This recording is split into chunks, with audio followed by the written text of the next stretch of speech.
नमस्कार, मी डॉक्टर सुखदेव पाटील. छत्रपती शिवाजी महाराज, बाबासाहेब आंबेडकर, महात्मा ज्योतिबा फुले, शाहू महाराज, माँसाहेब जिजाऊ, हिंदुहृदय सम्राट बाळासाहेब ठाकरे, गुरुवर आनंदी यांना वंदन करून आज आपल्यासमोर एक नवीन विषय घेऊन आलेला आहे. सध्या महाराष्ट्रामध्ये पावसाची खूप कमतरता आहे. शेतकरी हैराण झालेला आहे. मी स्वतःच माझा मका दुबार पेरणी करून आज मुंबईमध्ये आलेलो आहे. संपूर्ण महाराष्ट्रामध्ये शेतकऱ्यांची दयनीय अवस्था आहे. शेतकऱ्यांच्या डोळ्यात अश्रू आहे. शेतकरी चिंतेग्रस्त आहे. परंतु त्या पद्धतीने त्या भागातील नेत्यांना किंवा राज्याच्या नेत्यांना त्याची काही फिकीर नाही आहे. अशीच एक फिकीर या महाराष्ट्राची ह्या मुंबईच्या बाबतीत 1960च्या दरम्यान ही परिस्थिती सुरू झालेली होती.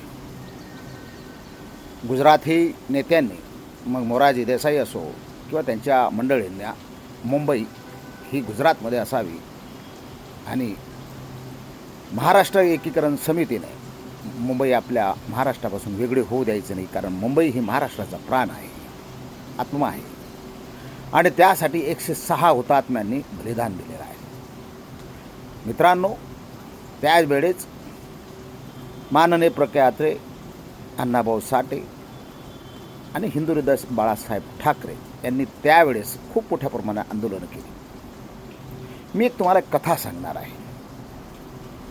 मी या गद्दारांच्या बाबतीत काहीच बोलणार नाही आहे, कारण या गद्दारांना रोज यांच्या बाबतीत व्हिडिओ करणं, यांना बोलणं, त्यांच्यासारखे गेड्याच्या कातडीचे कोणीच नाही. त्यांना या महाराष्ट्राचा शेतकरी मेला काय, जनता मेली काय, काही फरक नाही. यांना आपले याचा आमदार फोडायचा. मला तर असं वाटायला लागलं की फक्त उद्धव ठाकरेसुद्धा एकटेच राहतील, आदित्य आणि वरुणलासुद्धा ते सुद्धा आतमध्ये आपल्या पार्टीमध्ये घेतील की काय, अशी माझ्या मनामध्ये शंका राहिलेली आहे. असू द्या, त्यांचे सगळे स्वप्न पूर्ण होऊ द्या. त्यावेळेस माननीय बाळासाहेब ठाकरे यांनी शिवसेना हा पक्ष निर्माण केला आणि त्याला काँग्रेसचा सपोर्ट होता. काही वेळेस त्याला वसंतसेनासुद्धा म्हटली जायची. असू द्या, मराठी माणसांच्यासाठी ही शिवसेना निर्माण झाली, मराठी माणसांच्या न्याय हक्कासाठी, आणि ही मुंबई या महाराष्ट्रापासून वेगळी होऊ दिली नाही. आज 60 वर्षाची शिवसेना झालेली आहे. एक कथा आहे. त्या काळात या महाराष्ट्रामध्ये खूप वाईट दिवस या मराठी माणसांवर आलेले आहेत. बेळगाव, निपाणी, वराड प्रांत आणि मुंबई याच्यावर अनेकांचे डोळे होते. कानडींचा बेळगाव, निपाणी या भागावर नजर होती आणि ते त्यांनी संयुक्त महाराष्ट्राची चळवळ ह्या महाराष्ट्रामध्ये उभी राहिली. आणि त्यावेळेस एक देव नावाचा प्राणी म्हणजे माननीय बाळासाहेब ठाकरे यांनी शिवसेना निर्माण केली. हा देव माणूस आपल्या या महाराष्ट्राच्या मराठी माणसांच्या बहुजनांसाठी लढत होता. आणि त्यावेळेस बहुजनांतील सर्वसामान्य गरीब घरातली पोरांना, मग बहुजन असो, ओबीसी असो, NT असो, वंजारा असो, माळी असो, साडी असो, कोळी असो, या सगळ्या बहुजनांना जे सर्वसामान्य आहेत, वंचित आहेत, त्यावेळेस काँग्रेसचं राज्य, काँग्रेसच्या निर्डालेल्या पुढाऱ्यांनी आपल्याच भागामध्ये शिक्षण संस्था, कारखाने आणि त्याच्यामध्ये एक राजकीय व्यवस्था निर्माण करून ठेवली होती. त्यावेळेस बाळासाहेब ठाकरे यांनी हुंकार दिला आणि शिवसेना ही निर्माण केली. आणि त्याच वेळा वाटलं की चांगली पोरं, आपलं तरुण पोरं आपल्यासोबत घ्यावीत. मग त्याचे मनोहर जोशी असो, सुधीर जोशी असू द्या, वामनराव महाडिक असू द्या, छगन भुजबळ असू द्या, गणेश नाईक असू द्या, या बहुत मंडळींनी, शाबीरबाई असू द्या, अशा या मंडळींना सोबत घेतलं आणि ही शिवसेना त्यावेळेस वाटचालीला लागली.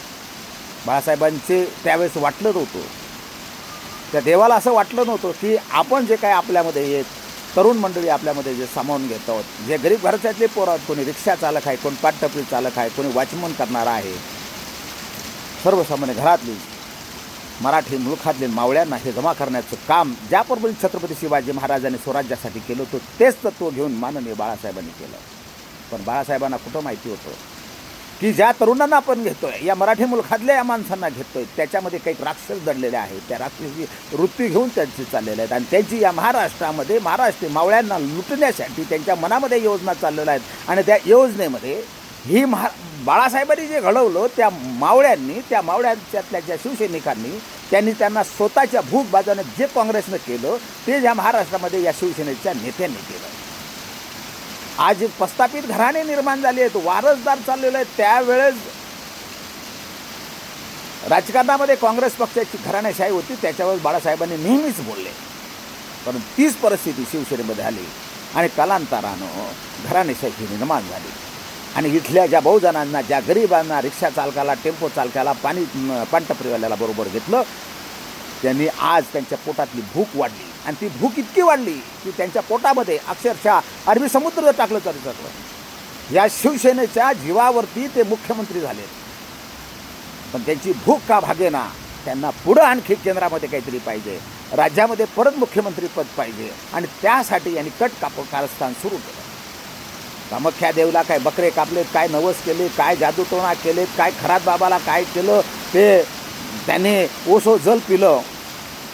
परंतु त्या बाळासाहेबांना काय वाटलं असेल की मी मराठी माणसांच्या, मराठी मुलखाला, मराठा ही माणसाच्या हितासाठी ही शिवसेना निर्माण केली, तर मी लावलेलं रोपटं याच्यातनं असे गद्दार जन्माला येतील की काय.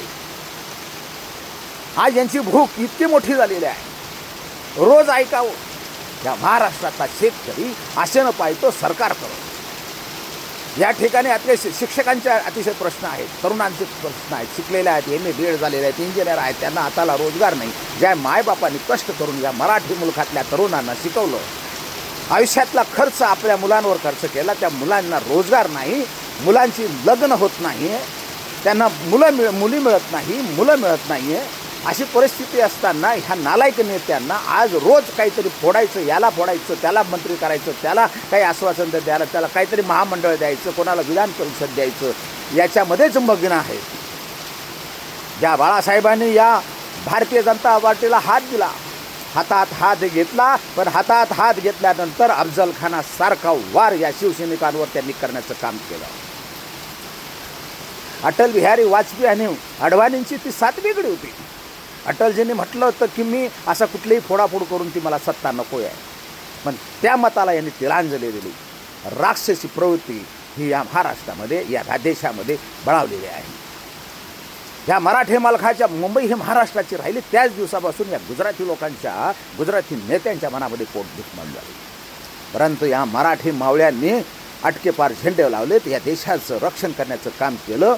गुजरातवर अनेक वर्ष मराठी बडोदा संस्थान माननीय गायकवाड सराफांचं राज्य होतं, मराठी मुलखांचं राज्य होतं, मराठी माणसांचं राज्य होतं.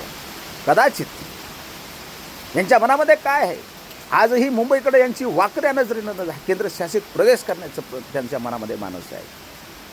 पण मी हे लक्षात म्हणू शकतो की बाळासाहेबांसारखा देव माणूस, त्यांना काय वाटलं होतं की हे आपल्याच पक्षामध्ये आपण जे मराठी पोरं घेतलं हे पुढं राक्षस होतील की काय, हे वाल्मिकी होतील काय, वाल्या होतील काय, लुटतील काय, आपल्या खजिना भरतील काय.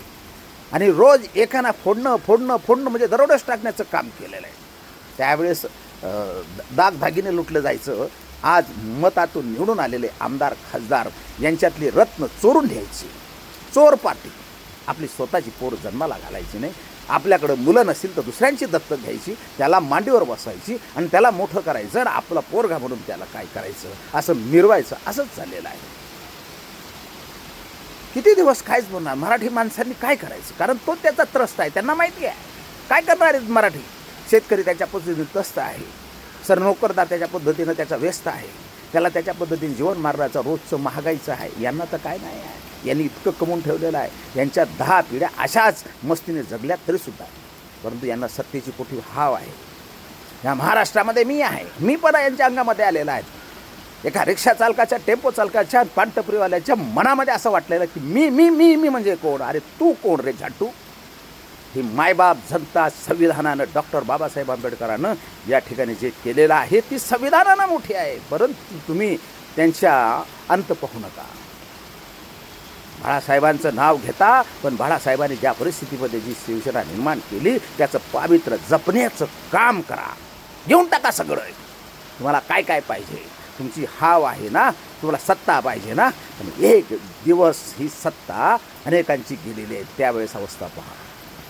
सत्तेची इतकी, पैशाची इतकी भूक तुम्हाला जी आहे ना ती भागून घ्या.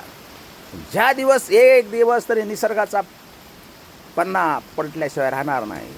कारण कालचक्र आहे, बदलणारच आहे, बदलणारच. त्यावेळेस मात्र तुम्हाला तिहार जेल काय, तुम्हाला हा भारत सोडून जावं लागेल, हे लक्षात ठेवा.